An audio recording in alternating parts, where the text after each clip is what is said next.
Voilà, prenons le temps de d'abord, gracias Ramon. Merci beaucoup. Ramon qui nous accueille chez lui dans en fait, le jour de sa réclusion, Seclusion Day. So, thank you for this sacrifice. Donc, on va commencer avec une méditation ensemble et ensuite, on va l'écouter vraiment un petit peu plus tard nous parler de tout ça. Rentrons à l'intérieur. On prend une grande inspiration, on contracte les muscles, on redresse le dos à l'inspire. Ok, mes amis, donc on entre dans la partie satsang avec une petite introduction sur la thématique d'aujourd'hui. On va prendre ensuite vraiment le temps de parler avec Aramon, notre ami qui habite donc dans la communauté euh, Ananda depuis un moment.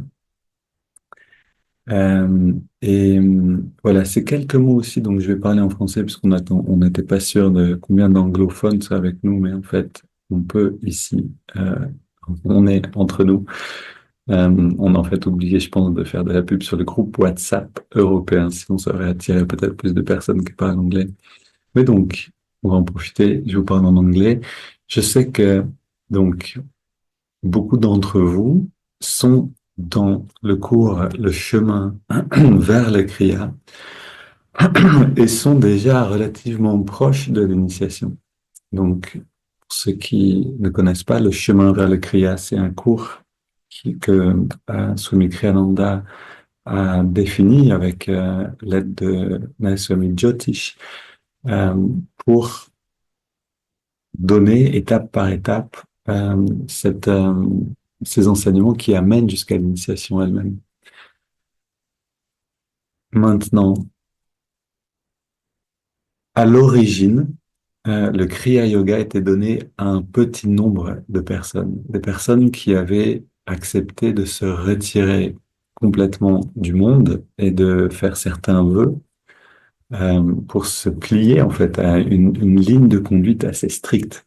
Cette ligne de conduite avait pour idée de justement les aider à se détacher du monde pour avoir le privilège de recevoir l'initiation au Kriya Yoga dans déjà une attitude de détachement du monde, puisque le Kriya va nous emmener dans en effet une expérience qui nous libère complètement, mais on a besoin aussi bien sûr de faire notre part, c'est-à-dire de faire l'effort de nous détacher pour pouvoir rentrer dans cette communion profondément. Bon, maintenant, c'est différent. C'est-à-dire que si vous avez lu l'autobiographie d'un yogi, grâce à l'intervention de Lahiri Mahashaya, qui a parlé avec son maître Mahavatar Babaji, vous avez ce merveilleux passage dans l'autobiographie. Je ne sais plus quel chapitre c'est exactement, mais je vous encourage à le relire. C'est le moment crucial où Babaji dit, OK, désormais, tout le monde pourra recevoir l'initiation au Kriya Yoga. C'est quelque chose qui est révolutionnaire. C'est en fait assez énorme. C'est-à-dire que cette merveilleuse technique de communion intérieure qui était avant réservée à certains devient accessible à tous. Pour ceux qui pratiquent cette technique, et on pourra en parler, donc vous pourrez demander à Ramon aussi comment c'est pour lui vraiment de pratiquer tout ça, mais pour tous ceux que je connais, pour moi-même, cette technique, c'est littéralement un diamant, c'est une perle en fait. Au début, je me disais, mais pourquoi est-ce qu'on ne le donne pas tout de suite à tout le monde? Et j'ai compris en fait et j'ai vu aussi que certains maîtres le donnent très rapidement, ou certaines personnes, je ne sais pas si c'est toujours des maîtres, mais certains le donnent très rapidement, les personnes reçoivent cette initiation et puis ne savent pas que en faire. Et donc, le chemin vers le Kriya est là aussi pour nous aider à rentrer dans l'attitude juste et dans la manière de vivre juste pour pouvoir vraiment arroser cette petite plante de la communion intérieure chaque jour avec cette merveilleuse technique du Kriya Yoga assemblée ou accompagnée, bien sûr, de la recharge en énergie, de l'écoute du son du home et de la technique Hong So. Maintenant, donc, on a compris pour que cette technique soit efficace, on a besoin d'atteindre un certain degré de renoncement intérieur. Mais euh, le renoncement intérieur, ça veut dire en fait un élan vers la liberté de l'âme. L'un ne peut pas aller sans l'autre.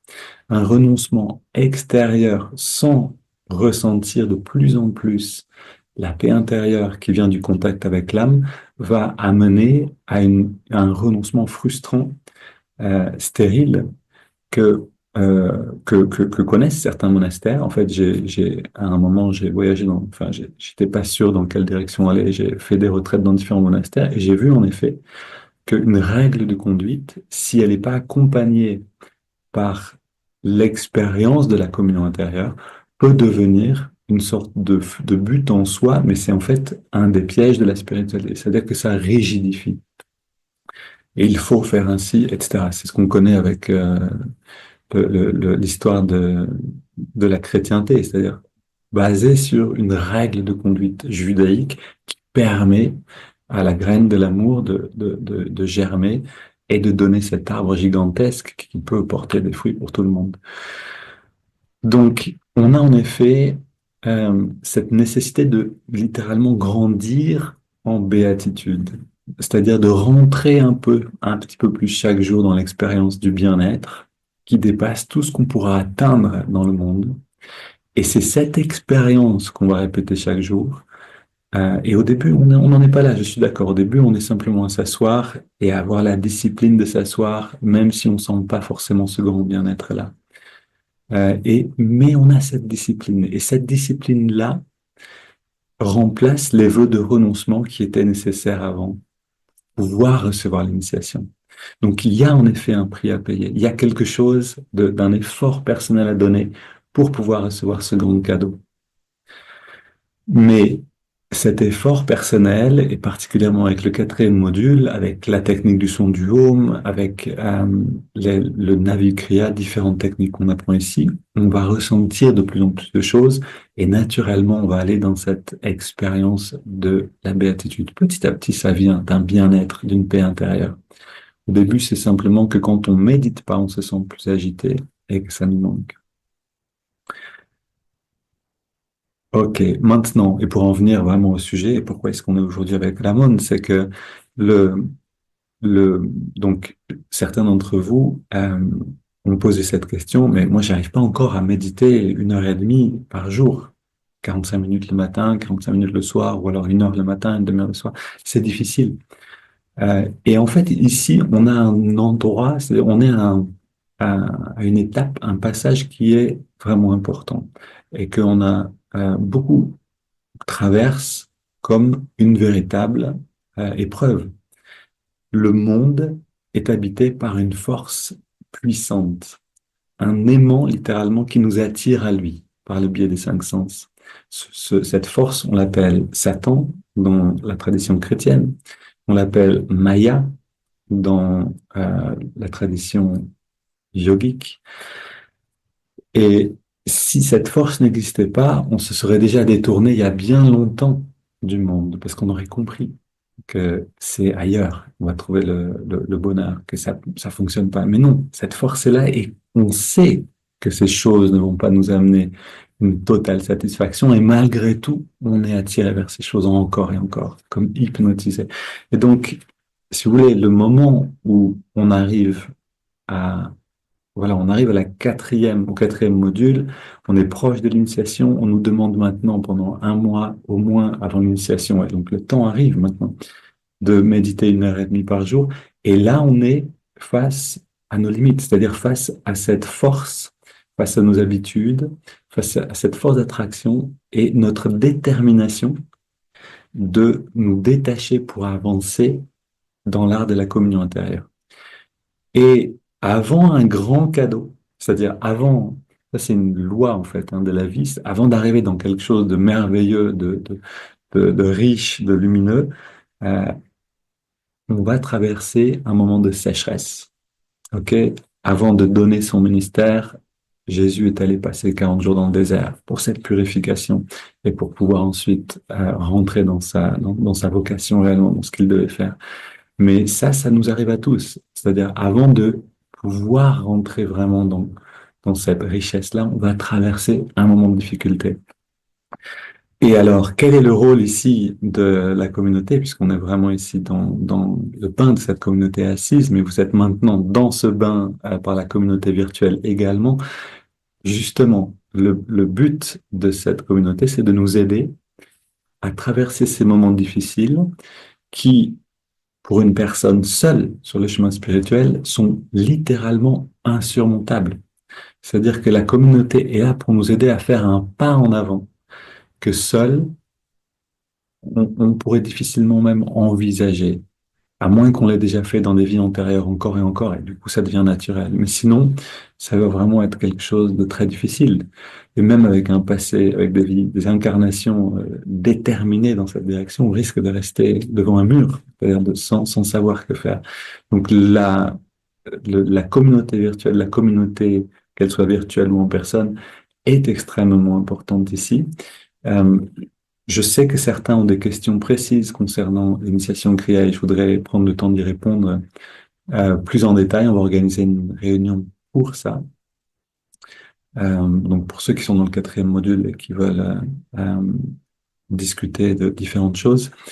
Mais sachez que, et donc ça va être une proposition aussi, pour tous ceux qui ont du mal à se détacher, c'est-à-dire vraiment, on se détache du monde en allant méditer.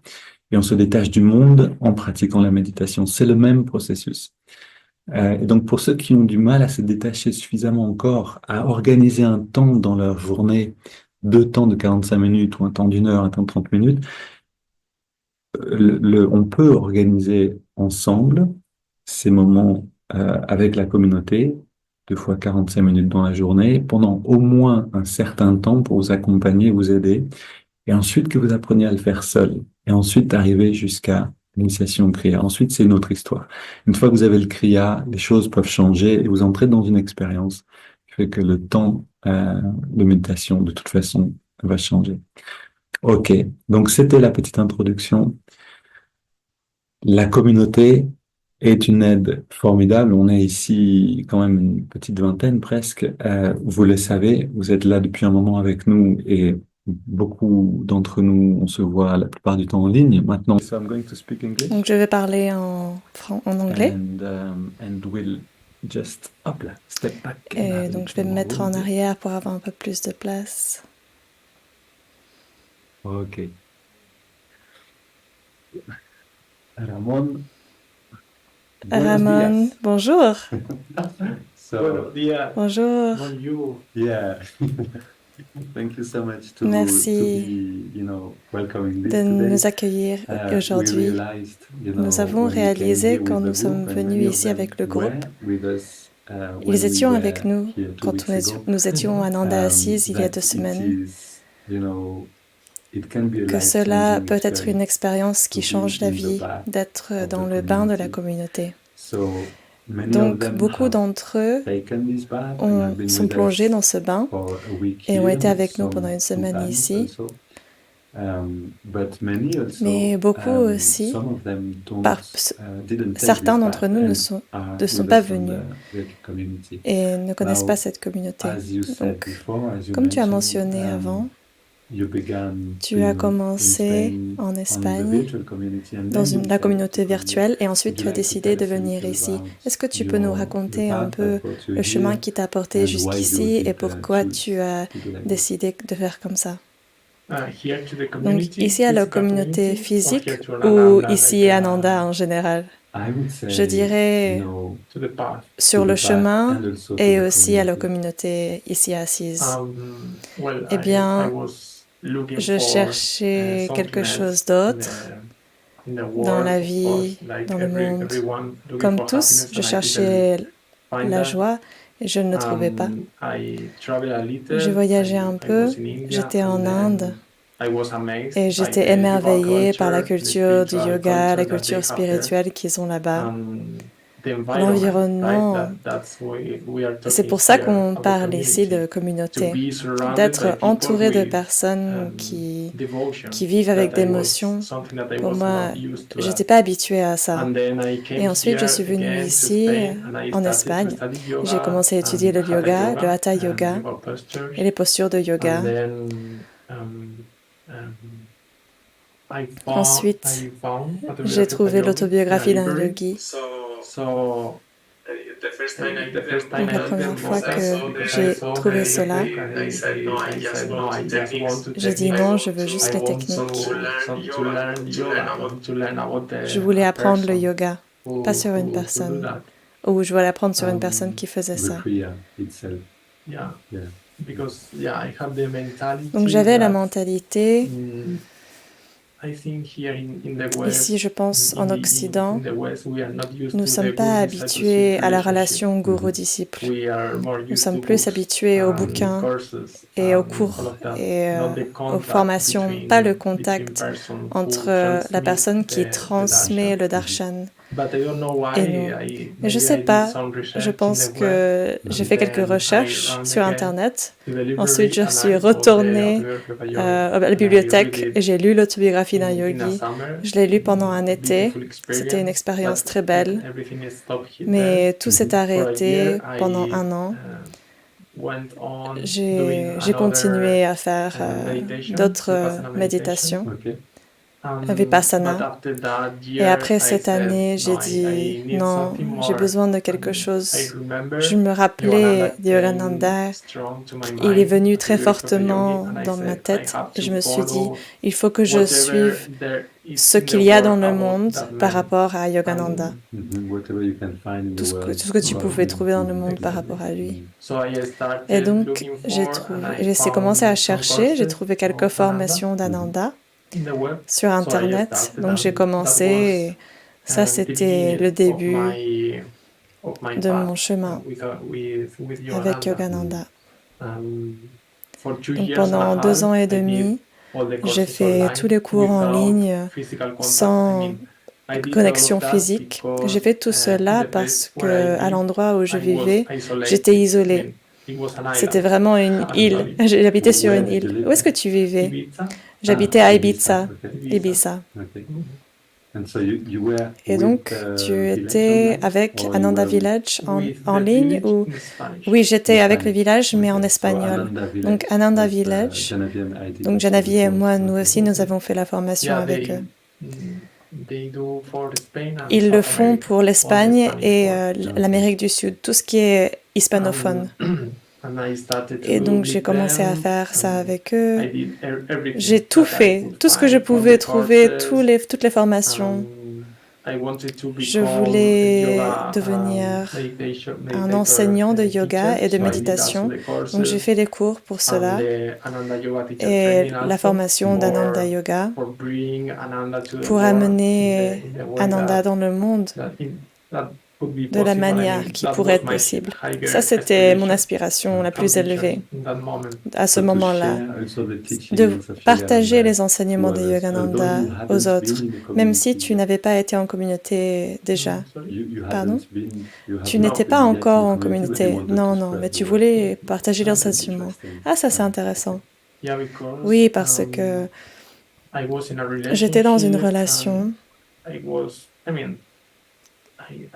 Je ne sais pas pourquoi je ne ressentais pas assez invitée à leur communauté et je ne savais pas si j'étais prêt, si ce que je ferais, je ne savais pas ce que je ferais dans la communauté. Dans ma tête, il y avait cette idée que un jour j'irais là-bas, mais c'était lointain. Mais c'était très sûr en moi-même. Je savais que c'était mon destin, mon chez-moi. Donc, je ne sais pas. J'ai voulu étudier, essayer de m'entraîner et aussi remplir cette ambition. Je ne sais pas si on peut appeler ça une ambition mondaine, mais l'ambition d'avoir un impact dans le monde, dans le sens où je le sentais à ce moment-là. Je sens que c'était plus individualiste. C'était plus qu'est-ce que je peux faire tout seul Mais ça, c'était le début du processus. Parce que par la suite, quand j'ai fini toutes les formations, après 2 ans et demi, j'ai dit, OK, je commençais à donner des cours et tout ça. Et je me suis sentie tellement incomplet, dans le sens où je sentais que je pouvais faire beaucoup plus avec le bon environnement, la bonne compagnie autour de moi et la bonne équipe. Tout seul, mon impact dans le monde serait être limité. Oui. Donc, j'ai tout simplement décidé d'aller en communauté, mais jusqu'à ce moment-là, puisque tu as dit, c'était très... il y avait la communauté en ligne qui me soutenait vraiment. Comment est-ce que ce soutien s'est montré dans ta vie spirituelle? C'était mon centre. C'était pas seulement les formations auxquelles je dédiais du temps tous les jours, mais aussi les méditations en ligne, le partage avec les autres dévots de notre Sangha, le darshan des enseignants, que je pouvais sentir comment ces enseignements travaillaient les personnes dans le temps. Donc je pouvais vraiment être inspirée par les effets de ces enseignements. Donc je vois comment les enseignements travaillaient sur les personnes, d'accord. Tu pouvais voir comment les effets de ces enseignements, quels étaient les effets sur les personnes? Oui, sur les enseignants. Oui, sur les enseignants qui donnaient ces formations. Mais bien sûr pour les étudiants aussi, parce que c'est vraiment difficile de voir les changements en nous-mêmes. Mais quand on voit les changements dans les autres, c'est plus facile. Oui, c'est plus facile de le voir dans les autres. Et j'étais émerveillée, vraiment émerveillée. Et jusque-là, je le suis. De voir comment ces pratiques, comme le Kriya, changent les gens autour de nous. Oui. Je dois dire que j'ai eu la même expérience. Je suis arrivée avec quelques amis et nous sommes rencontrés ici. On a eu l'initiation en même temps et je les ai vus 1 an après et waouh, je les ai pas reconnus. C'était vraiment, il y avait beaucoup de lumière, très intéressant.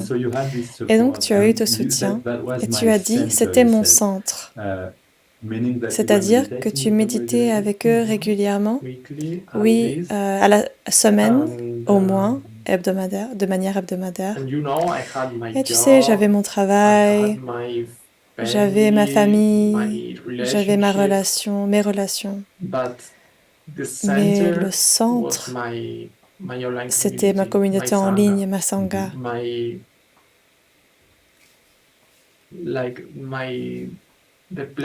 C'était l'endroit d'où je me nourrissais spirituellement, que je pouvais partager ensuite au travail, avec mes relations, avec ma famille. Tout s'est transformé, mais bien sûr moi aussi. Mais je pouvais voir dans mon environnement, parce que pour moi c'était plus difficile, mais je voyais à travers les choses que j'absorbais dans ces communautés, dans ce processus, dans cet environnement en ligne spirituel. C'est très beau. Et donc tu as dit, tu avais une compagne ou un compagnon, tu vivais avec quelqu'un. Est-ce que cette personne a aussi montré de l'intérêt pour ce chemin à ce moment-là? Non, pas autant que moi. Même pour le temps où nous étions à Ibiza, nous étions très harmonieux. Mais au moment où j'ai décidé d'aller en communauté, nous avons décidé ensemble d'aller en communauté, mais elle n'était pas 100% convaincue. Donc ça a créé de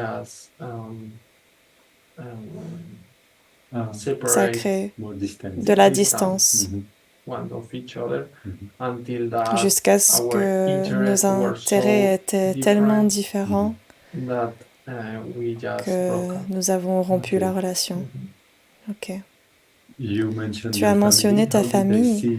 Comment est-ce que ta famille ont vu ton intérêt grandissant pour le chemin spirituel et le fait de vouloir être en communauté? Eh bien, j'ai été élevée dans un environnement athée, une famille athée, même s'ils me lisaient la Bible. Ils me le lisaient comme une histoire, comme un conte de fées. Donc j'avais la culture, mais je n'avais pas la dévotion.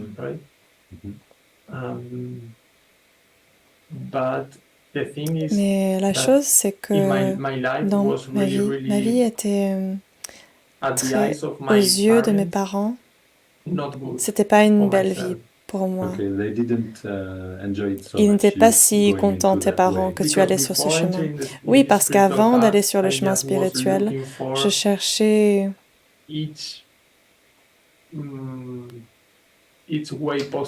chaque chemin possible d'aller sur le chemin de la vie en société. Je me suis baladée, j'ai vécu en forêt, j'ai recyclé, je marchais sans chaussures. J'avais des cheveux très très longs avec des dreads. Et ma famille, ils ont détesté cela. Donc, en fait, tu étais déjà en dehors de la société. Oui. Ma façon de vivre, je voulais être le plus indépendant possible pour vraiment regarder à l'intérieur, mais je ne savais pas parce que je n'avais pas les enseignements. Donc, au moment où je suis venue à Ananda, pour eux, ça paraissait plus normal. Même si, à ce moment-là, ma famille, en fait, elle se sentit plus détendue. C'est un peu paradoxal, parce que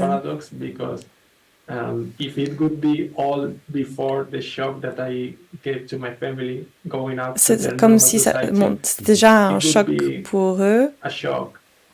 Si j'étais dans la société normale avant, ça aurait été un choc. Mais comme j'étais déjà un peu en dehors de la société, c'était moins un choc. Quand ils sont venus et quand ils ont vu la communauté, ils se sont relâchés. C'est comme si j'avais tellement... mes parents étaient tellement déçus de moi avant en Inde que quand je suis venue en Inde, ils se sont relâchés, ils se sont détendus.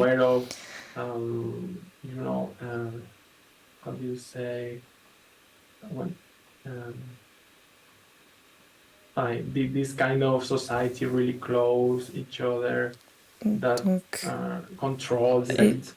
ils pensaient que c'était... Ils pensaient au début que c'était une secte. Ils étaient un peu inquiets au début. Mais ensuite, ils se sont détendus, ils ont regardé en ligne, ils ont fait des petites recherches et ils se sont détendus. Et ils comprennent. Ils sont aussi... Ils me voient plus heureux. Et je pense que c'est tout ce que la famille veut de nous, d'une manière plus profonde. Ma mère me voit heureux et elle le reconnaît. Et ils sont aussi un petit peu jaloux.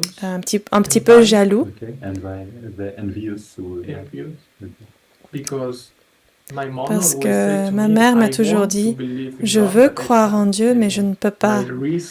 Ma raison m'arrête de croire en Dieu. Et je ne peux pas, je ne peux vraiment pas. Et même si je vois les gens qui croient en Dieu et qui font ces pratiques, qui sont plus heureux, mais je ne suis pas capable de le faire. Il y a une sorte de bloc, oui. Donc, on avance un peu, oui, maintenant tu es arrivé en quelle année? À la fin de 2022, décembre 2022, avant Noël. Donc c'était il y a 2 ans et demi. Et qu'est-ce qui a changé? Qu'est-ce que ça t'a apporté d'être ici? Comment c'était d'arriver? Eh bien, tout s'est passé très rapidement. Peut-être 6 mois avant de venir ici ou un peu moins. Je voulais venir, je voulais simplement venir à Ananda. Donc j'ai parlé avec mon guide spirituel à Ananda et elle m'a dit, ok, voilà, ce sont les étapes. Tu peux venir ici ou là. On était en cheminement. Mais après le Covid, pour la première fois, un retrait de Kriya en Espagne s'est passé. C'était ma première opportunité de rencontrer d'autres dévots en personne. Et j'ai rencontré Kirtani et Anand aussi, qui sont les directeurs spirituels ici à Ananda Assise. Oui. Et donc je les ai rencontrés là-bas et je leur ai dit, je voudrais vivre en communauté, je suis dans le processus. J'étais très enthousiaste. Et donc quelques jours après la retraite, j'étais à la maison, Kirtani m'a envoyé un message et elle m'a dit, Asha est dans la communauté, pourquoi est-ce que tu ne viendrais pas et tu fais sa connaissance et tu as ton premier contact en communauté. Donc je suis venue pour la première fois pendant 5 jours. J'ai fait la connaissance de personnes et d'endroits. Et j'ai aussi dit que je voulais venir vivre ici. Donc après qu'ils aient vu que j'étais prêt, j'ai déjà fermé les histoires que j'avais là-bas, chez moi, en Espagne. Ces cycles. Tu veux dire le travail, les relations. Oui, c'est ça. Et peut-être un endroit où tu vivais, oui, tu l'as laissé. Donc tu t'es libéré de toutes ces petites choses. Tout était réglé dans ce sens-là. Donc je suis venue ici en décembre. Et même si normalement l'expérience c'est juste d'être ici pendant 1 mois et de revenir et de voir comment ça se passe. Mais pour moi, je savais que j'allais rester ici, donc je suis restée. Tu n'es jamais parti, non. Parfois, tu sors de ta chambre. Non, toujours en méditation. Non, je vais chaque année à la retraite de Kriya que j'ai fait la première fois et je prends l'opportunité pour visiter ma famille. Donc oui, tu sors pour la retraite de Kriya, oui, oui, je comprends, qui se passe dans 2 semaines. Donc cette fois, ce sera la première fois que tu sortiras de la communauté? Non, non, je le fais tous les ans. D'accord, je comprends. Oui, nous allons à Avila avec la communauté espagnole et ce sera la réunion européenne. Pour ceux qui sont Kriyaban, malheureusement, pas beaucoup de gens déjà sont Kriyaban, mais nous aurons les premières initiations en fin septembre. Ah, génial! Est-ce que ceux qui veulent lever la main, ceux qui vont aller vers l'initiation, pour voir combien de personnes seront là? Oui, super.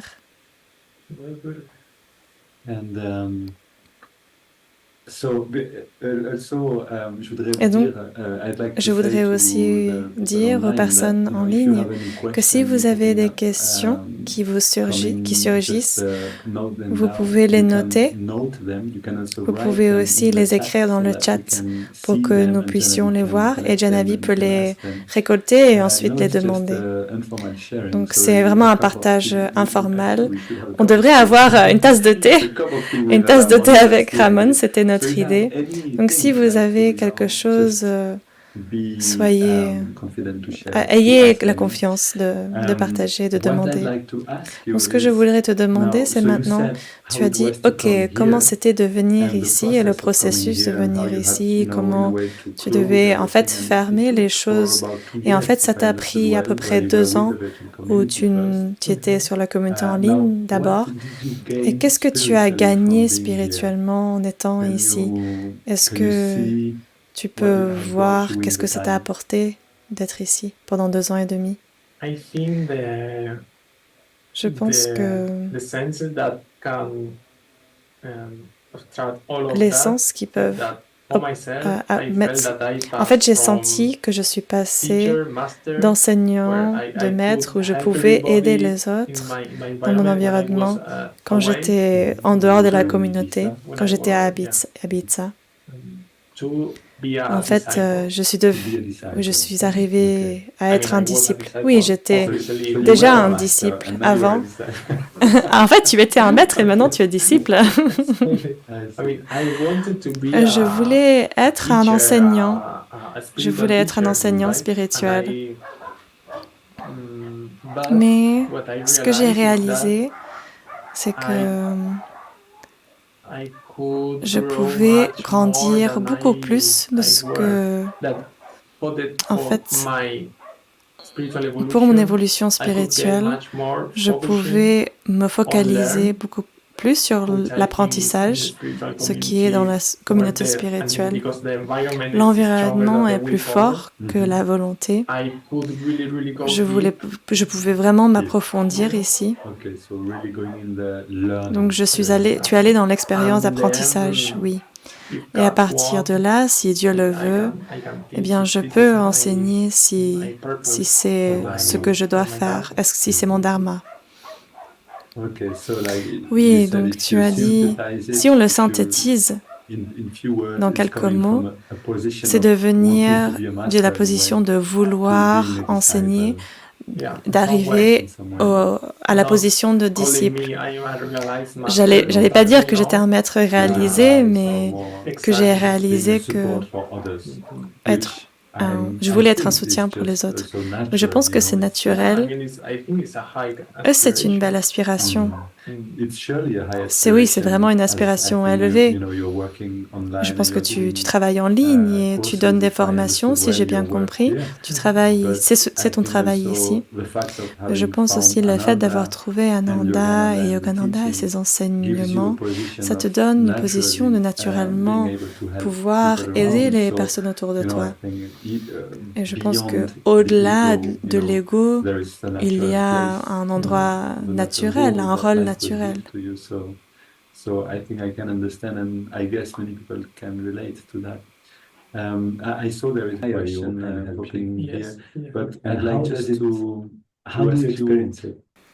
Est-ce que tu penses que qu'est-ce que tu penses de la conscience élevée des personnes ici? Est-ce que tu sens que ça t'inspire? Quelle est ton expérience dans ta vie quotidienne ici? Ça a toujours... c'est des cycles où c'est comme, je suis sur un lune de miel où que sont merveilleux les gens ici, les inspirations spirituelles ici, les gens autour de moi. Et ensuite, il y a le travail en cours où je sens que ce n'est pas assez de seulement voir les autres, mais j'ai aussi besoin de mettre toute mon énergie, d'aller dans cette direction. Et donc, c'est comme, en fait, c'est une aide spirituelle continue d'être proche, non seulement physiquement, mais aussi mentalement et en accord avec les personnes que je ressens qui sont les représentants de nos maîtres. Oui.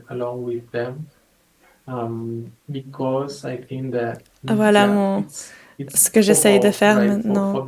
Mon inspiration, c'est d'être en accord avec ces personnes. Parce que je sens que, oui, c'est les deux. Pour moi, pour ma croissance et aussi l'aide que je pourrais donner au monde. C'est à la fois merveilleux parce que je vois que j'ai beaucoup de chance d'être ici et d'être proche des personnes que j'admire le plus au monde et qui représentent Maître et Swami. Et de l'autre côté, c'est vraiment le défi tous les jours d'aller dans cette direction, de travailler sur moi-même, de voir toutes les choses que je dois changer et toujours de mettre de l'énergie dedans. Mais c'est comme dans la méditation, on doit toujours de mettre l'énergie pour attirer la joie, la paix. C'est pas quelque chose de passif, qu'on attend que ça se passe. Donc si je synthétise ce que j'ai entendu, c'est comme une lune de miel d'être avec les personnes avec beaucoup d'inspiration. Et aussi, il y a aussi ce travail. Donc il y a un cycle à faire. Le travail qu'on doit faire sur nous-mêmes, c'est un challenge, mais c'est aussi très inspirant et très beau d'être avec les gens élevés spirituellement. J'ai vu des questions. Est-ce que, Janavi, tu peux dire quelles sont les questions pour qu'on puisse les poser? La première question, c'est qu'est-ce que c'est un jour typique dans la communauté? Belle question, merci. Donc, c'est quelque chose que je n'ai pas dit, c'est que la vie en communauté donne un appui à la vie spirituelle. Ce n'est pas seulement la méditation, parce que nous méditons ensemble le matin et le soir dans le temple. Nous avons cette opportunité. Mais aussi, nous travaillons ensemble et nous servons ensemble. Donc, le jour commence avec la méditation que vous connaissez déjà, les gens qui sont venus ici. Ensuite, nous mangeons le petit déjeuner. Ensuite, nous servons ensemble. On commence avec une prière et au cours de la journée de service, le plus grand but, c'est de rester dans cette conscience que nous cherchons dans la méditation. Et nous cherchons aussi cela dans le karma yoga, dans le service, dans nos activités. Tout ce que nous faisons, en fait, tout le monde s'arrête ici et fait une prière. Dans la vie normale de tous les jours, on ne le fait pas comme ça. Normalement, on s'arrête et on boit un café. On ne va pas prier nécessairement. On peut aussi juste aller se reposer. On le fait ici aussi. Mais il y a vraiment beaucoup de soutien spirituel ici. On prie aussi avant de manger. Et nous sommes entourés de dévots, donc l'énergie, l'environnement, c'est toujours de ce type. Donc tu as dit, il y a de la méditation, la première chose le matin ensemble. J'ai vu qu'il y a beaucoup de personnes qui vont au temple et d'autres qui restent à la maison. Donc après le petit déjeuner, on sert ensemble et ensuite on mange à midi ensemble. Et qu'est-ce qu'on fait l'après-midi? Dans l'après-midi, les gens peuvent boire un café ou continuer à servir. Normalement, ils continuent à faire du seva jusqu'à 4-5 heures. Et on peut se détendre un peu, faire un peu de yoga, ou lire quelque chose, aller se balader, quelque chose qui détend, pour faire la transition entre l'activité et la méditation qu'on va avoir dans le soir.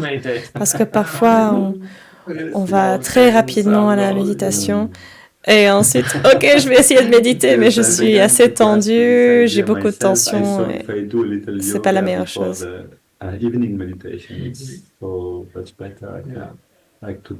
J'ai vu que oui, moi-même, si je fais du yoga avant la méditation du soir, c'est beaucoup mieux de faire ce détachement entre le service et la méditation. Ensuite, on mange le dîner. Et souvent, il y a quelque chose le soir après le dîner. Oui, il y a pratiquement toujours des activités dans le temple, mais aussi des groupes de personnes se mettent ensemble ou vont dehors ou vont se promener Pour mon travail, c'est que je me connecte beaucoup avec Ananda Village. Maintenant, j'ai des réunions aussi à ce moment-là, après le dîner, tard le soir, parce que la différence du temps, ici quand c'est le soir, là-bas c'est le matin, en Californie. Donc c'est de cette manière que nous pouvons nous connecter. Mais c'est souvent un moment pour se détendre et se préparer pour aller dormir. Dans le chemin yogique, c'est très important de se connecter, que nos dernières pensées le soir sont le plus spirituelles possible. Merci, c'est une grande inspiration. Et je sais que certains d'entre vous ont un peu de mal à faire assez de méditation. Il y a aussi de possibilités de dire, juste avant de dormir, je vais faire 10-15 minutes, de simplement respirer et de me connecter avec quelque chose de plus grand. Comme le disait Ramon, cela fait une grande différence entre la journée et le rafraîchissement de l'âme qu'on approche le jour dans un autre environnement. Ok, est-ce qu'on a d'autres questions? Oui, pose des questions. Ramon, est-ce que tu peux nous parler du type de service que tu fais ici? Pour l'instant, j'aide Ananda Sangha en espagnol la moitié du temps dans la semaine. Et l'autre moitié du temps, je sers ici, plus ou moins moitié-moitié, et je sers ici dans la communauté. Je fais ce qui est nécessaire à faire. Je travaille dans le jardin et aussi technicien dans le temple, ou nettoyer un peu, nettoyer pour le midi. Aussi aider dans la cuisine. Ici, il y a beaucoup de choses à faire. Aider quelqu'un à faire quoi que ce soit, qu'est-ce qui est nécessaire. Mais aussi avec le Sangha en ligne, je travaille la plupart du temps sur l'ordinateur en ligne avec le site web. Maintenant, on organise un pèlerinage en Espagne et la retraite de Kriya. Parce que Jyotish et Devi vont venir en Espagne. Donc nous sommes tellement bénis et voilà, c'est tout. Et je travaille aussi pour la communauté française avec ce test de thé spirituel. On a encore 2 questions. Est-ce que tu as un autre travail qui t'aide à financer tes dépenses personnelles? Et est-ce que tu loues ta maison où tu vis? Eh bien, je suis un cas particulier. Dès que j'ai commencé avec l'Ananda Sangha en ligne, je reçois de l'argent. Attends, j'ai pas compris. Tu as reçu de l'argent à partir de l'Ananda Sangha en espagnol. Donc, pas en Espagne, mais en espagnol. C'est Ananda Sangha pour tous les pays hispanophones, toutes les personnes hispanophones. Mais la première année et demie, je n'ai pas reçu de revenus. Simplement, j'ai vécu ici en échange de services pour la nourriture et le logement. Et c'était vraiment merveilleux, je dois dire, de ne pas devoir me préoccuper pour l'argent, c'est vraiment merveilleux. Et juste à dire que l'argent, c'est un miracle. Je sentais que quand j'avais besoin d'argent, l'argent venait. Vraiment, je faisais une pratique spirituelle pour ça, j'ai mis beaucoup d'énergie dedans. Mais maintenant, je reçois un salaire normal et je loue cette maison. Je paye pour la nourriture. Oui. Donc, d'une certaine manière, ton travail est connecté à Ananda Sangha en espagnol. Et tu es payé comme quelqu'un du dehors qui le ferait. Tu n'es pas payé par cette structure ici. Non, je ne suis pas payée par Ananda Assis, mais par Ananda Village, parce qu'Ananda Assisi, jusqu'à maintenant, ne travaille pas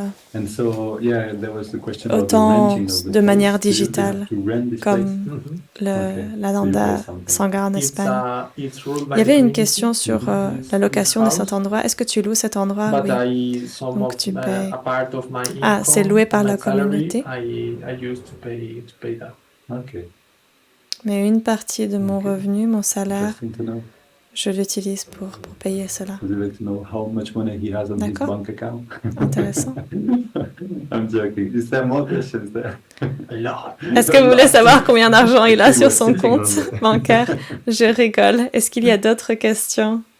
Oui, il y en a beaucoup. En fait, on est assis sur l'argent. Est-ce qu'il y a encore des questions? Oui, Carole a demandé, est-ce qu'on peut faire le service en dehors de la communauté? Tu peux spécifier, Carole, qu'est-ce que tu veux dire? Est-ce qu'on peut travailler aussi pour nous-mêmes dans la communauté? Je ne suis pas sûre. Peut-être que tu peux spécifier, Carole, qu'est-ce que tu veux dire? Est-ce que c'est possible de travailler hors de la communauté? C'est bien ça, Carole? En fait, est-ce qu'on peut faire de l'accompagnement, par exemple, à l'extérieur? Carole dit... Parce que moi, je ne suis pas jardin. Est-ce qu'on peut faire de l'accompagnement, par exemple, à l'extérieur? Voilà, je peux peut-être trouver des services que moi, je ne suis pas jardin, je ne suis pas technicienne. Permettent, voilà, de mais je peux peut-être trouver des services extérieurs qui permettent de contribuer au monde. Donc, elle a demandé, est-ce que c'est possible? Elle pense, par exemple, à elle-même. Elle ne jardine pas, elle n'est pas technicienne, mais elle accompagne les personnes, par exemple. Est-ce que c'est possible de travailler de cette manière en dehors de la communauté? Oui, bien sûr. Je ne suis pas jardinier non plus.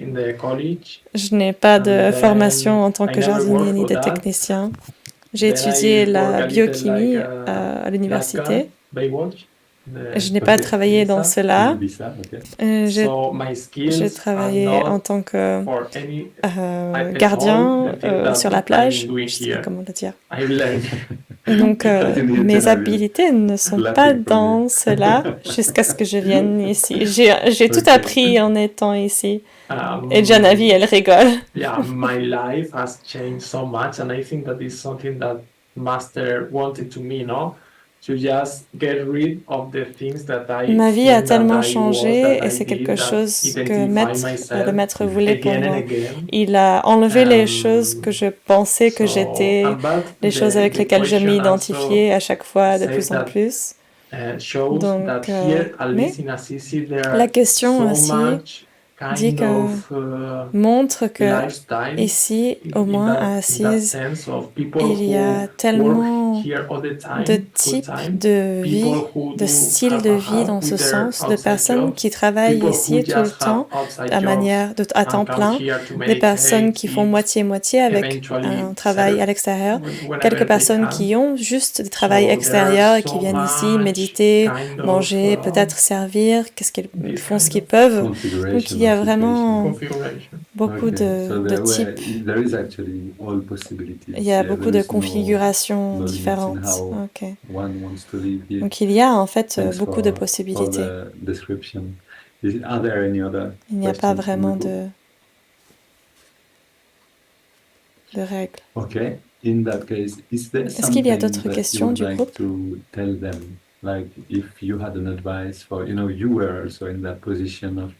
Est-ce qu'il y a quelque chose que tu voudrais leur dire si tu avais des conseils? Toi aussi, tu as été dans cette position d'être dans une communauté virtuelle au début, ensuite tu es venu ici.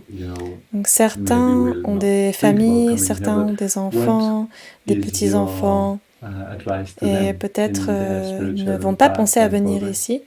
Mais quel est ton avis pour ton conseil pour eux sur leur chemin spirituel, pour leur progrès?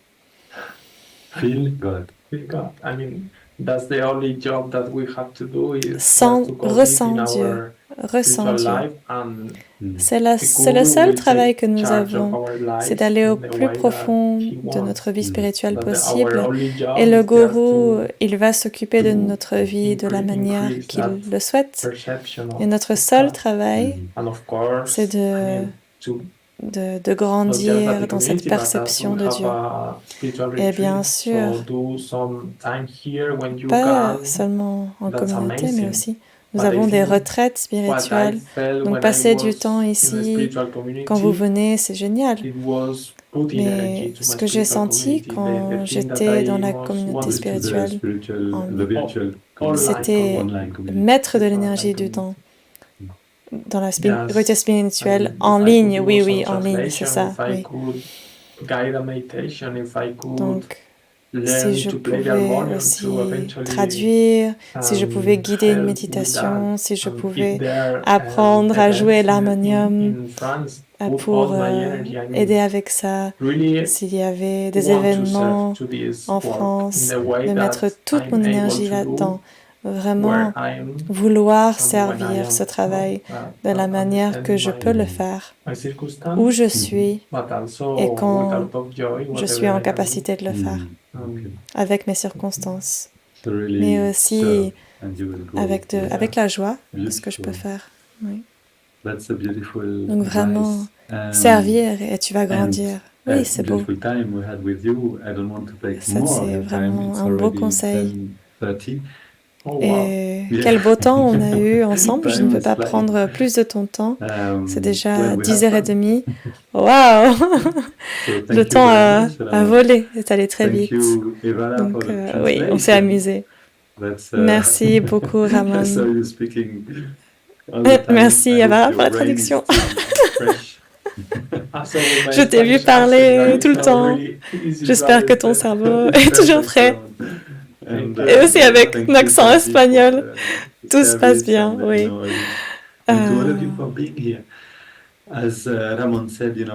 Merci, Janavi, pour ton service. Et à tous d'entre vous d'avoir été ici.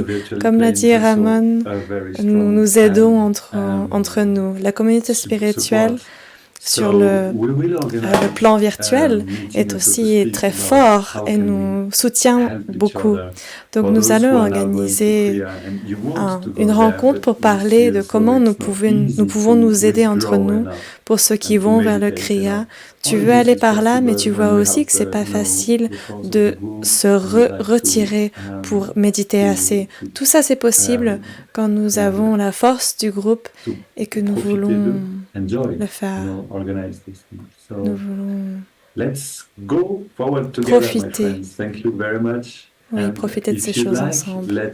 Donc oui, allons-y ensemble. Allons de l'avant ensemble. Merci les amis. Et si vous voulez, on va faire comme on le fait toujours. On va prendre une grande inspiration et sentir le dos. On va continuer en français. Sans le dos redressé. On inspire profondément.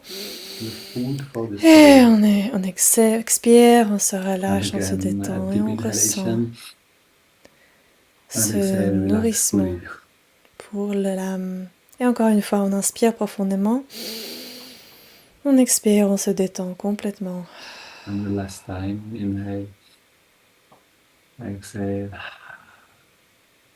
Et dernière fois, on inspire, expire, et simplement on profite. Comme après un bon déjeuner, on prend le temps de profiter, de recevoir ce nutriment spirituel que nous pouvons partager ensemble dans le Sangha. La Sangha. You can actually feel this nourishment going to your cells. On peut sentir ce nutriment qui arrive jusque dans nos cellules. The joy and the inspiration that comes from knowing that you're not alone la joie, l'inspiration qui vient de savoir le fait que nous ne sommes pas seuls, que nous sommes une famille qui grandit de plus en plus, tous sur le chemin spirituel, et que nous pouvons amener cette joie dans le monde.